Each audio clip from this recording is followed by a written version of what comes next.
و آخرین تمدن باستانی مورد پژوهش تمدن روم باستانه. در روم باستان که جمهوریای اون از 2500 سال پیش شکل گرفته بودن، مفاهیم نظم، قانون و مالکیت خصوصی قطعی اهمیتی بنیادین پیدا کرده بودند. رومی‌ها برای مرز زمین تقدس قائل بودند. اونها خدایی به نام ترمینوس داشتند که خود سنگ مرزی بود و جابجا کردن این سنگ‌ها گناهی بزرگ بود، یعنی همون گناه کبیره خودمون. دولت روم زمین‌ها رو به ویژه در مناطق جدید با روش مهندسی شده به نام سنتور پاتسیو به شبکه‌ای منظم از قطعات مربعی تقسیم می‌کرد. نقشه برداران حرفه‌ای به نام اگریمنسور این کار رو انجام می‌دادند و دانش اونها رو در مجموعه‌های مانند کورپوس اگریمنسورم ثبت شده بود. نقشه‌های این تقسیمات گاهی روی سنگ حک می‌شد، مانند کاداستر اورانژ در فرانسه که حدود سال 77 میلادی ثبت شده. از اونجا که مالکیت خصوصی بسیار محترم و قطعی بود، انتقال اونها هم تشریفات داشت. گاهی حقوقدان رومی این روش‌ها رو شرح داده.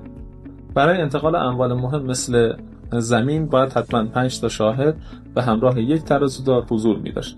در غیر این صورت انتقالی انجام نمی‌شد.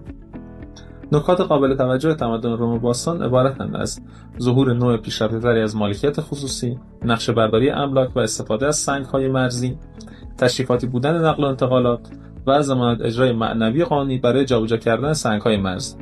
یک نکته قابل تأمل اینه که رومی‌ها بعد از حمله اسکندر به ایران متوجه ثبت املاک شدند و قبل از اون هیچ سابقه تاریخی در ثبت املاک نداشتند.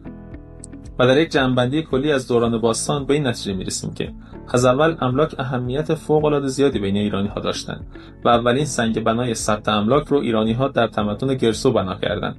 اون هم با فاصله 2000 سال زودتر از اروپایی‌ها و 1000 سال زودتر از مصری‌ها. و ناگفته نمونه که چینی‌ها هم حدود 2300 سال پیش برای مالیات میزان زمینی که تحت تصرف هر خانوار بوده رو اندازه‌گیری می‌کردند، اما مستنداتش زیاد قانع کننده نیست. توی این جلسه نحوه مالکیت، مدیریت و نقشه‌برداری از املاک در دوران باستان بررسی شد.